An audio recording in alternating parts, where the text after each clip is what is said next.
Hello everyone, अस्सलाम वालेकुम। आज मैंने बनाई है आलू गोभी की सब्ज़ी। बहुत ही यम्मी बनी थी, जिसे मैंने राइस के साथ एंजॉय किया था। आप रोटी के साथ भी कर सकते हैं। बिस्मिल्लाहिर्रहमानिर्रहीम। आलू गोभी की सब्ज़ी बनाने के लिए मैंने ली थी आधा किलो गोभी और उसे अच्छे से वॉश करके मैंने छोटे छोटे पीस में कट कर लिया था। और ये 2 मीडियम आलू थे मेरे पास, इनको भी मैंने वॉश करके छोटे छोटे पीसेस में काट लिया। उसके बाद एक बड़ी प्याज बारीक चॉप कर ली, 2 टमाटर, 3-4 हरी मिर्ची मैंने ली थी और इसमें 1 कनौर क्यूब मैं ऐड करूँगी। आधा किलो सब्ज़ी है तो सिर्फ 1 हमने कनौर क्यूब ऐड करना है, ज़्यादा नहीं करेंगे। इसके अलावा रूटीन के मसाले थे। ये प्याज मैंने ब्राउन की थी। सब्ज़ी कोई भी हो बनाने के लिए, उसके लिए प्याज ज़्यादा ब्राउन करना ज़रूरी नहीं होता कि आप ज़्यादा गोल्डन ब्राउन करें। मैं नहीं करती, मैं लाइट सा कलर चेंज होने के बाद इसे मसाले ऐड कर देती हूँ। फिर मैंने 1 टमाटर और 1 हरी मिर्ची काट के वो ऐड कर दी थी इसमें।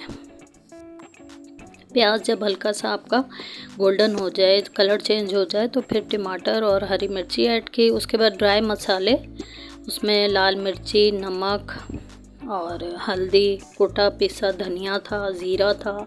ये रूटीन के जो हमारे रेगुलर मसाले होते हैं वो मैंने ऐड कर दिए थे। नमक हमेशा हल्का रखें। जब आपने दाल या सब्ज़ी में कनौर का चिकन क्यूब ऐड करना हो तो हमेशा याद रखें कि नमक आप हल्का रखेंगे, क्योंकि जो कनौर का चिकन क्यूब हम सब्ज़ी में ऐड करते हैं उसमें भी नमक पहले से शामिल होता है। तो फिर अगर आप 2 डाल देंगे आधा किलो सब्ज़ी में तो आपकी सब्ज़ी कड़वी हो जाएगी। तो याद रखें हमेशा 1 स्लाइस आपने, एक छोटी डिबिया में उसमें 2 स्लाइस होते हैं, क्यूब के 2 होते हैं पीस, तो उसमें से आपने 1 क्यूब ऐड करना है। ये जब प्याज, टमाटर, मसाले अच्छी तरह से मिक्स हो गए तो फिर मैंने लास्ट में इसमें कनौर का चिकन क्यूब 1 ऐड कर दिया। ऑयल मसाले से अलग हो जाएगा, जब अच्छे से मसाला फ्राई हो जाएगा उसके बाद वो क्यूब ऐड किया और फिर मैंने आलू गोभी इसमें ऐड कर दिया। गोभी के साथ जो पत्ते होते हैं कच्चे हरे हरे लाइट कलर के, वो भी मैं थोड़े थोड़े काट के बीच में ही डाल देती हूँ, उससे ज़रा अच्छा टेस्ट आ जाता है।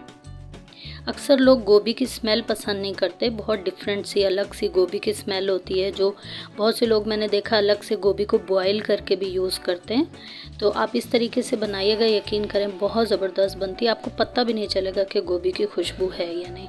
इस पॉइंट पे मैंने थोड़ा सा इसमें सिरका ऐड किया था और इसे 10 मिनट के लिए दम पे रख दिया था। यहाँ पे थोड़ा सा मुझे ये मसला हो रहा था कि एक हाथ में मेरे मोबाइल था, कैमरा ऑन था और एक हाथ से मैं कुकिंग कर रही थी, तो थोड़ी सी मुझे मुश्किल आई। आप देख सकते हैं थोड़ा सा कढ़ाई हिल रही थी बार बार, लेकिन इग्नोर कीजिएगा। उसके बाद मैंने लास्ट में इसको थोड़ा सा गरम मसाला ऐड किया था। बहुत ज़बरदस्त सब्ज़ी बनी थी। मैंने इसे राइस के साथ एंजॉय किया था। बच्चे भी शौक़ से खा लेते हैं क्योंकि इसका टेस्ट बिल्कुल डिफरेंट हो जाता है। जब कनौर क्यूब ऐड करते हैं तो मैजिक होता है, इतना मज़े का टेस्ट होता है। ज़रूर ट्राई कीजिएगा और मुझे अपना फीडबैक देना मत भूलिएगा। मेरे चैनल को सब्सक्राइब करें, शेयर करें, मुझे अपने दुआओं में याद रखिएगा। अपना रखें ढेर सारा ख्याल। अल्लाह हाफ़िज़।